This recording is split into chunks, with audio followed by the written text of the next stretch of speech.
We've seen a lot of news making headlines out of Aiken and Aiken County, from crime to the push for innovation, and even a lawsuit involving the Savannah River site. We start at number 6 on our countdown, crime. The death of 12-year-old Edward McKenzie Jr. following a drive-by at his home rocked the community in October. I just miss him. I just miss him, period. He wasn't bad.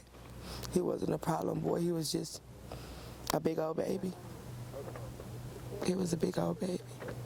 4 people were arrested in connection with his death. Demetrius Williams is still on the loose. Following what city leaders called a senseless tragedy, the community continued to honor McKenzie's memory with a tree planting at his school, North Aiken Elementary. In November, 14 people were shot at 7th Lounge in what appeared to be a targeted attack. 30-year-old Craig Newmans was shot multiple times and died a short time later. Community activists at the time of the incident told News Channel 6 that all bars and nightclubs in the Palmetto State should be closed due to the pandemic. This club was out of compliance with the pandemic going on, and I do believe that was at 11 o'clock, I'm gonna use the word curfew, when alcohol should be stopped. Dustin Robert Williamson was arrested and charged in the shooting with murder, 10 counts of attempted murder, and 1 count of weapons possession. A patronless Masters is number 5. Although the game is played on the hollow grounds of Augusta National, its financial impact is felt across the river. Businesses like restaurants and hotels depend on the revenue from out-of-towners. Hospitality businesses told News Channel 6 that the money made during the Masters is a large percentage of their yearly income. Masters, at least for me, has involved into a whole month worth of extra business. All 2020 ticket holders will be guaranteed the same tickets for the 2021 Masters. In 2020, we saw a big push for innovation. That's number 4. Leaders from state and national agencies made their way to the All-America City to make announcements.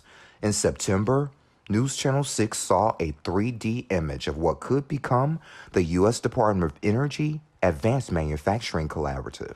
So to be able to actually bring research together, bring development together is key.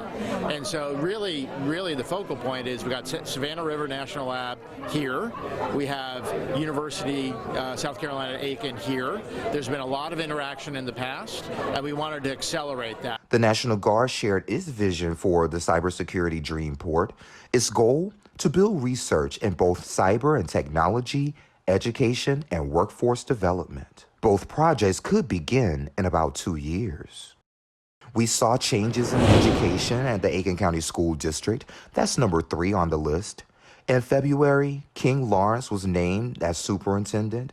He replaced Dr. Sean Alford, who resigned following a special meeting where officials went into executive session for more than 3 hours.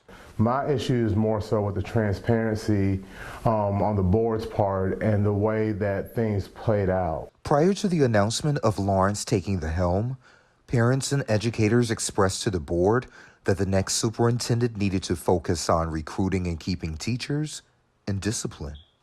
Coming in at number 2, the Savannah River site and the plutonium stored there.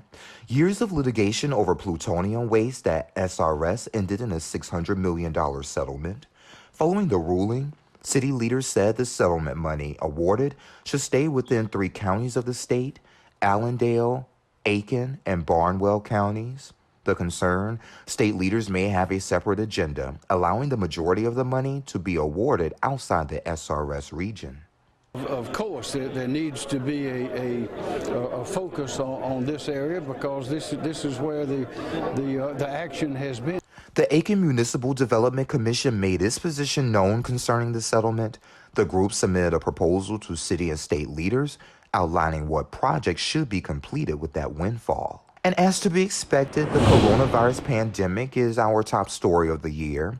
The disease disrupted the economy, schools, government, and the daily lives of nearly every resident in our area. Stay-at-home orders were enforced. Social distancing, face masks, and reduced numbers of people in common areas became a new norm.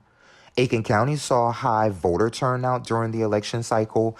COVID-19 outbreaks took place at a number of schools as well as the district office. Hybrid versus fully virtual for students became a topic of conversation. It's frustrating as a parent just because, you know, my child is in 2 days, so she goes to school Monday and Tuesday, and then she gets a packet of work for the rest of the week.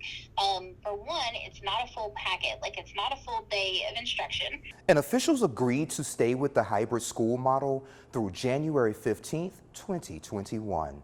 I'm Aiken Bureau Chief Sean Cabbage. Now back to you.